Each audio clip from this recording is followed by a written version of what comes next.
அணை கட்டும் பிரச்சனையை தாவேக அரசு எப்படி ஹேண்டில் பண்றேன்னு நினைக்கிறீங்க? மேகதாதுல அணை கட்டுறதுன்றது ஒரு பிரச்சனை. இன்னொன்னு காவேரி நீரை பகிர்வது கர்நாடகா. இது ஒரு விஷயம். இப்ப இந்த ரெண்டு விஷயமும் மே மாசம் 10ஆம் தேதிக்கு அப்புறம் தான் உருவாச்சா? ஒரு செங்கலை கூட எடுத்து வைக்க முடியாது கர்நாடகா கவர்மெண்டால. ஏன்னா அந்த அண்டை மாநிலங்கள் இந்த கீழ்வரத்தில் இருக்கிறவங்க அவங்க மேல இருக்காங்க, நம்ம லோயர் ரிப்பரேரியன் ஸ்டேட்ஸ். அப்ப அந்த கீழே இருக்கக்கூடிய ஸ்டேட்ஸ் உடைய ஒப்புதல் இல்லாமல் காவேரி ஆற்றில் குறுக்க எந்த கட்டுமானமும் பண்ண முடியாது. இது நீட் மாதிரி தான். தமிழ்நாட்டில் திமுக நீட் சொல்ற மாதிரி சிவகுமார் கர்நாடக மக்களை ஏமாத்துறதுக்காக மேகதாதுல அணை கட்டுவேன், பெங்களூருக்கு குடி தண்ணீர் கொண்டு வருவேன்னு சொல்லிட்டு இருக்காரு. நடக்க போறது இல்லை. அவர் முதல்ல ஒத்துக்கினார் சிவகுமார் வாங்கன்ட்டு 3ஆம் தேதி. ஆனா இப்ப உடனடியா அங்க அந்த கன்னட தீவிரவாதிகள் இருக்காங்கல்ல, அமைப்பினர், அவங்க ஜனநாயகன் படத்தை 52 தியேட்டர்ல நிறுத்தியே போட்டாங்க, பேனர் எல்லாம் கிழிக்கிறாங்க. அவங்க கொஞ்சம் வெறி பிடிச்ச ஆட்கள்.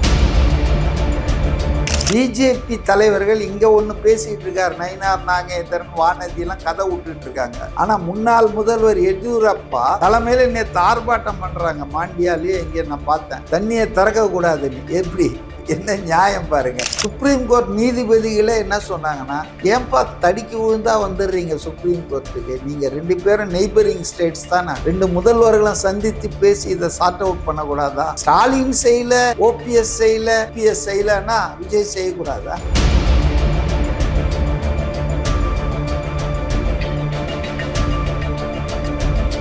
அடுத்து சிக்க போகும் அமைச்சர்கள் யாராவது இந்த மாதிரி ஏதாவது தோணுதுங்களா? அநேகமா அன்பில் மகேஷ் அடுத்த லிஸ்ட்ல இருப்பார்னு நினைக்கிறேன். ஏன்னா பள்ளிக்கல்வித்துறை அமைச்சரா அவர் இருந்த போது இந்த சென்ட்ரல் போர்ட் ஆஃப் இது இருக்கு இல்லையா, சிபிஎஸ்இ ஸ்கூல், அவங்களுக்கு என்ஓசி கொடுக்கறதுக்கும் அவங்களுக்கு ரினிவல் லைசன்ஸ் ரினிவல் பண்றதுக்கும் ஒவ்வொரு ஆண்டும் ஆயிரக்கணக்கான பள்ளிகள் அப்ளை பண்ணுவாங்க. அவங்க கிட்ட எல்லாம் இவங்க சில பள்ளிகள்ல 25 லட்சம் வரைக்கும் வாங்கியிருக்காங்க.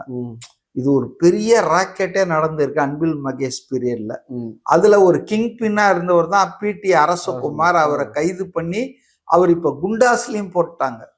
ஏன்னா எல்லா ஸ்கூல்லயும் கம்ப்ளைண்ட் கொடுத்துட்டாங்க. எனக்கு தெரிஞ்சு ஒரு 50-60 ஸ்கூல்ல கம்ப்ளைண்ட் கொடுத்துருக்காங்க. இதுக்கு அடிப்படை என்னன்னா, புதிய ஆட்சி வந்தவனும் ராஜ்மோகன் அந்த துறைக்கு அமைச்சரான உடனே ஜஸ்ட் லைக் தட் ஒரு 1000 ஸ்கூலுக்கு கொடுத்துட்டாரு என்ஓசி.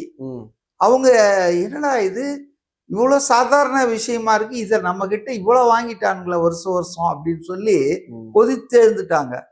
ஒண்ணுமே இல்லாத ஒரு விஷயத்துக்கு ஒரு குரூப்பு, அதாவது அரசகுமார், நந்தகுமார, முத்துக்குமாரன்னு ஒரு ஆளு, அப்புறம் இன்னும் சில பேர் ஒரு குரூப்னு டி நகர்ல இதுக்கு ஒரு பில்டிங்கே வாடகை எடுத்து வச்சிருந்தாங்களா. அங்கதான் பணம் எல்லாம் கொடுக்கணுமா.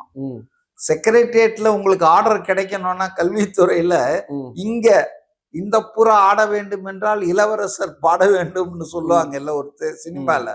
அது மாதிரி உங்களுக்கு என்ஓசி கிடைக்கணும், உங்களுக்கு ரினிவல் லைசன்ஸ் கிடைக்கணும்னா நீங்க டி நகர்ல போய் அரசகுமார் கிட்ட இவ்வளவு 35 லட்சம் ரூபாய் கொடுத்தா கேஷா வாங்குவாங்களாம். பணத்தை அடுக்கி வைக்கிறதுக்கே ரூம்லாம் இருந்திருக்குது. இதெல்லாம் பார்த்தா எவ்வளவு நமக்கு வைத்தறிச்சலா இருக்குது. ஆக இவர் ஓகேன்னு சொன்னார்னா தான் அங்க அன்பில் மகேஷ் கையெழுத்து போடுவார் லைசன்ஸ். இப்படி பாத்தீங்கன்னா பல 100 கோடி ரூபாய், 400 கோடின்றாங்க, 500 கோடின்றாங்க, எக்ஸாக்டா விசாரணையில தான் தெரியும். சோ அந்த ஊழல்ல இப்போ ஏற்கனவே பல அரெஸ்டுகள் பண்ணி அதை கிங் பின்னா இருந்தாலே, அதாவது அன்பில் மகேஷுடைய தம்பி கூட இதுல இன்வால்வ்டுன்றாங்க. சோ அதனால கண்டிப்பா அடுத்த லிஸ்ட்ல அன்பில் மகேஷ் தான் இருப்பாரு. KN நேரு ஆல்ரெடி இருக்காரு. சேகர் பாபு கூட கைது பண்ணலாம். ஏற்கனவே நமக்கு தெரியும் ஏவாவேலு போடாத ரோடுக்கெல்லாம் பில் பாஸ் பண்ணவரு. அப்புறம் சேகர் பாபு தங்கத்தையே உருக்கிட்டாருன்றாங்க. அறநிலையத்துறையை அறமில்லாமல் பயன்படுத்தினவர் அவரு. அதனால இவங்க எல்லாருமே கொஞ்சம் கஷ்டகாலம் தான் நினைக்கிறது. அடுத்த முக்கியமான கேள்வினா, அணை கட்டும் அதுல இருக்கக்கூடிய பிரச்சனைகள் தான். நம்மளோட தமிழக முதல்வர் கர்நாடகா போறதா இருந்தது, பட் இப்ப போகல. சார், இந்த அணை கட்டும் பிரச்சனையை தாவேக அரசு எப்படி ஹேண்டில் பண்றேன்னு நினைக்கிறீங்க? ஏன்னா இன்னைக்கு திமுக அதிமுக எல்லாம் சொல்றாங்க மெச்சூரிட்டி இல்லாம விஜய் பண்றாரு. இல்லைங்க, அதாவது 2 பிரச்சனைங்க குழப்பிக்க கூடாது.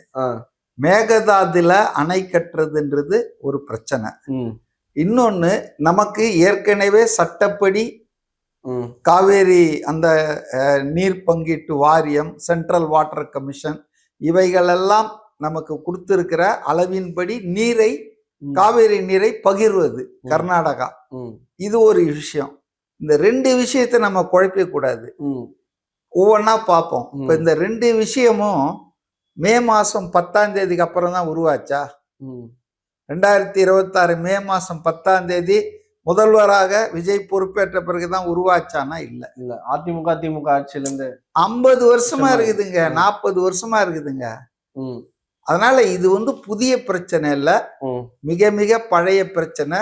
நமக்கும் கர்நாடகாவுக்கும் தொடர்ந்து இதுல கருத்து வேறுபாடு இருக்கு. நீதிமன்ற தீர்ப்புகளை அவர்கள் மதிப்பதில்லை. அந்த விதிகளெல்லாம் மீறி கபினியில ஒரு அணையை கட்டியிருக்காங்க, ஹேமாவதியில ஒரு அணையை கட்டியிருக்காங்க. இப்ப என்ன நினைக்கிறாங்கன்னா, தமிழ்நாடு பார்டருக்கு தண்ணி வர்றதுக்கு முன்னால ஒரு அணையை கட்டிட்டா அதான் அந்த மேகதாத். மேகதாத்ன்றது இடம். அந்த இடத்துல அந்த அணையை கட்ட அவங்க முயற்சி பண்றதால திட்டமிட்டு அதுக்கு பேர் மேகதாதுன்னு இருக்கும். அது பேர் மேகதாத். அந்த இடத்துல அணையை கட்டிட்டா தமிழ்நாட்டுக்கும் எல்லைக்கும் அந்த ஒரு இன்னொரு பகுதிக்கும் நடுவுல மழை பெஞ்சதுன்னா இயற்கையாவே தண்ணி வருது இல்ல, அதையும் விடாம சேர்த்துக்கலாம் அப்படின்றது தான் அவங்க பிளானு. ஸோ ஃபர்ஸ்ட் பாயிண்ட், இந்த மேகதாத் அணை பத்தும் அது ஒன்றும் உருப்படியா வரப்போறது இல்லைங்க, நடக்காதுங்க. பயமுறுத்து தேவையில்லை. ஏன்னா முன்னாள் நீர்வளத்துறை அமைச்சர், மூத்த திமுக அமைச்சரா இருந்தார்ல துரைமுருகன், அவர் சமீபத்தில் கூட சொன்னார் செய்தியாளர்கள்கிட்ட, ஒரு செங்கலை கூட எடுத்து வைக்க முடியாது கர்நாடகா கவர்மெண்டால. ஏன்னா அந்த அண்டை மாநிலங்கள், இந்த கீழ்வரத்துல இருக்கிறவங்க அவங்க மேல இருக்காங்க, நம்ம லோயர் ரிப்பரேரியன் ஸ்டேட்ஸ். அப்ப அந்த கீழே இருக்கக்கூடிய ஸ்டேட்ஸ் உடைய ஒப்புதல் இல்லாமல் காவேரி ஆற்றில் குறுக்க எந்த கட்டுமானமும் பண்ண முடியாது. அதனால அது ஒன்றும் நடக்கவே நடக்காதுங்க. அது சும்மா பயமுறுத்துறது. ரெண்டாவது, அவங்க லோக்கல் பாலிடிக்ஸ்க்காக ஏதாவது, இப்ப இங்க ஸ்டாலின், உதயநிதி நீட் எதிர்ப்பு முதல் கையெழுத்து நாங்க தான் போட்டோம், ஊரை ஏமாத்திட்டு ஆட்சிக்கு வந்தாங்கல்ல 2021ல, இல்லாத அதிகாரத்தை வச்சுக்கிட்டு, சென்ட்ரல் கவர்மெண்ட் அதிகாரம் தான் அது, இவங்களால முடியவே முடியாது, ஆனா நீட்டை ஒழிப்போம்னு சொல்லிட்டு வந்தாங்க இல்லையா? அது மாதிரி காங்கிரஸ் ஆட்சிக்கு வர்றதுக்காக சிவகுமார் பாத யாத்திரெல்லாம் மேகதாத்தில் அணை கட்டுவோம்ட்டு வந்தாரு. அதனால இவர் ஜெயிச்சு இப்ப முதல்வராகவும் ஆயிட்டாரு. இப்ப அவருக்கு அதை ஏதாவது செயல்படுத்தணும்னு அவர் நினைக்கிறாரு. ஆனா அது முடியவே முடியாது, சட்டப்படி முடியாது. போன மாசம் கூட அந்த டீடைல்டு ப்ராஜெக்ட் ரிப்போர்ட்டை திருப்பி அனுப்பிச்சிருக்காங்க. அதுல சில குறைகள் இருக்குது, சில நீங்க இதெல்லாம் ஃபுல்ஃபில் பண்ணல அப்படின்னு திருப்பி அனுப்பிச்சுக்கிறாங்க. அது ஓடிட்டே இருங்க, பல வருஷமா நடக்குதுங்க. இது நீட் மாதிரி தான். தமிழ்நாட்டுல திமுக நீட் சொல்ற மாதிரி சிவகுமார் கர்நாடக மக்களை ஏமாத்துறதுக்காக மேகதாத்துல அணை கட்டுவேன், பெங்களூருக்கு குடி தண்ணீர் கொண்டு வருவேன்னு சொல்லிட்டு இருக்காரு. நடக்க போறது இல்லை. அதனால இந்த ஆட்சியின் முதல் கூட்டத்தொடர் நடந்ததுல, சட்டமன்ற கூட்டத்தொடர், அதுல நம்ம தாவேக அரசு எல்லா கட்சியும் பேசி ஒரு தீர்மானத்தை ஒரு மனதா நிறைவேற்றிட்டாங்க. மேகதாத்தில் அணை கட்டுவதை எதிர்த்து அதுக்கு என்னெல்லாம் பண்ணணும்ன்றது. அதுல எதிர்கட்சி தலைவரா இருந்த உதயநிதி ஸ்டாலின் கொண்ட ஒரு சின்ன திருத்தத்தை கூட ஏத்துக்கிட்டாங்க. ஸோ ஒரு மனதா நிறைவேறிச்சு. அதனால மேகதாதை பத்தி இப்ப நம்ம பிரச்சனையே பண்ணிக்க வேணாங்க. அது ஒரு டெட் ஹார்ஸ், செத்த பாம்பு, அதை போட்டு அடிச்சிட்டு இருக்க வேணாம். இது ரியல் ப்ராப்ளம். இது காவேரி நீர் பங்கீடு. அதை சரியா அமுல்படுத்தாதால கர்நாடகா வரலாற்றுல ரொம்ப நாளைக்கு முன்னால, இது வரைக்கும் இப்படி நடந்ததான்னு கூட எனக்கு தெரியாது, ஜூன் மாசம் 12ஆம் தேதி மேட்டூர் டேம்ல தண்ணியை திறப்பாங்க. இப்போ 3ஆம் தேதி ஆவணி, ஆடி, அது பேர் என்ன, ஒரு இது சொல்லுவாங்களா, ஆடி 18. ஆடி 18, ஆடி பெருக்கு தண்ணி காவேரியில போனோம். அன்னைக்கு இதெல்லாம் நடத்துவாங்க. ஆனால் இன்னைக்கு தண்ணியே இல்லை, காவேரி வறண்டு இருக்கு. ஏன்னா ஜூன் 12ஆம் தேதி திறக்க முடியல மேட்டூர் டேம்ல இருந்து. ஏன்னா மேட்டூர் டேம்ல தண்ணி இல்ல, தண்ணி சட்டியில இருந்தா தானே அகப்பையில வரும். அதுக்கு காரணம் அவங்க அனுப்ப வேண்டிய தண்ணியை அனுப்பல. கேட்டா எங்களுக்கே இல்லை, எங்களுக்கு குடிக்க தண்ணியே இல்லை, நாங்க எப்படி அனுப்புறதுன்னு சண்டித்தனம் செய்கிறார்கள். புரியுதுங்களா? இப்ப அது நம்ம கேஸ் போட்டு இப்போ தீர்ப்பெல்லாம் கொடுத்துருக்காங்க. குறைஞ்சது 3500 வினாடிக்கு 3500 கன அடி நீர் 15 நாளைக்கு கொடுக்கணும் தமிழ்நாட்டுக்குன்னு. ஆனால் அதை மறுத்து அவங்க மேல்முறையீடு பண்ணி நேற்று மேல்முறையீடுலையும் Kaveri water management authority CWMA அவங்க வந்து நோனோ நீங்கள் கொடுத்து தான் ஆகணுன்ட்டாங்க.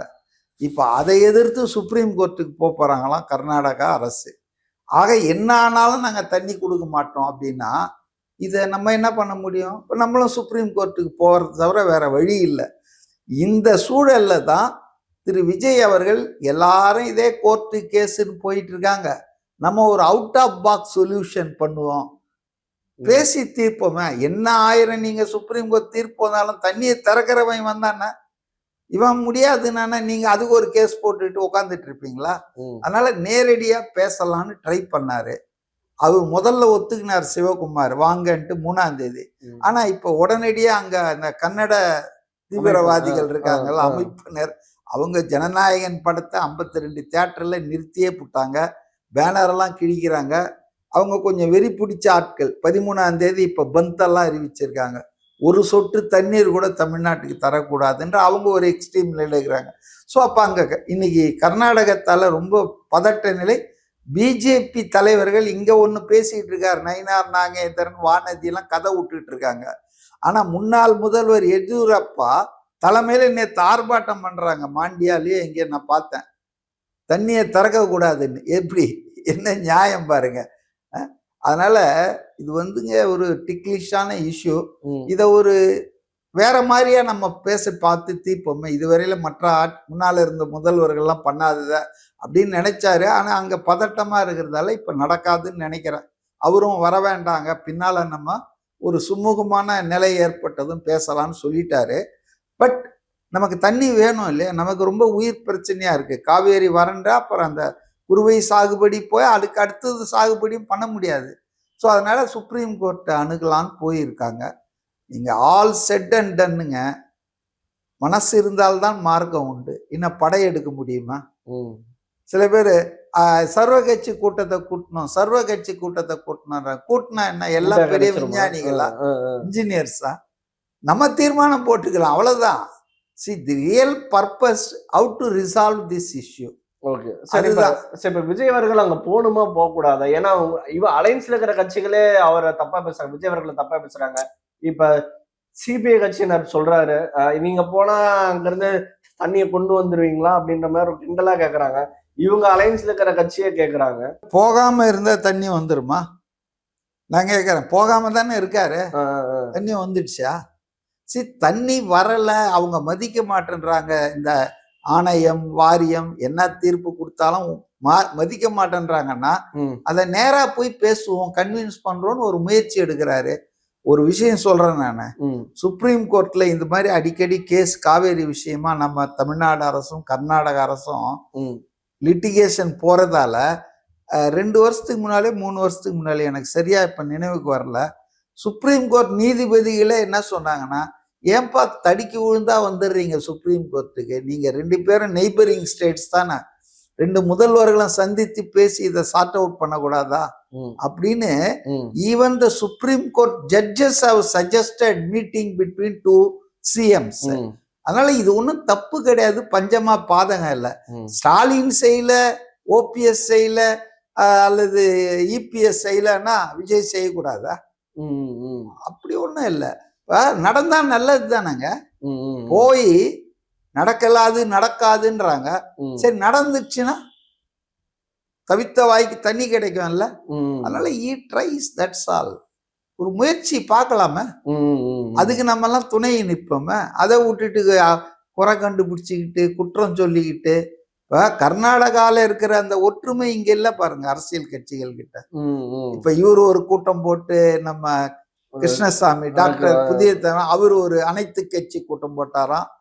அங்க இப்ப 7ஆம் தேதி ஏதோ ஆர்ப்பாட்டமா, இப்ப திமுக 3ஆம் தேதி ஆர்ப்பாட்டம். இப்ப அவங்க அரசியல் ஆதாயத்துக்காக இந்த இஷ்யூவை பயன்படுத்துறாங்களே ஒழிய தமிழ்நாட்டின் நிலைக்கு எல்லாரும் அரசின் பின்னால நிப்போன்னு வரமாட்டேன்றாங்களா? ம். இன்னும் விஜய் ஆட்சி வந்தது பிறகுதான் இதெல்லாம் வந்தா மாதிரி ஸ்டாலின் பேசிட்டு நம்ம இருக்காரு. ஸ்டாலின் சார் சொல்றாரு விஜய் அவர்கள் போகக்கூடாது, போனா மட்டும் கிடைச்சிருமா அப்படின்ற மாதிரிலாம் சொல்றாரு. சரிங்க, போகாம இருக்கும்போது கிடைக்கலைங்க.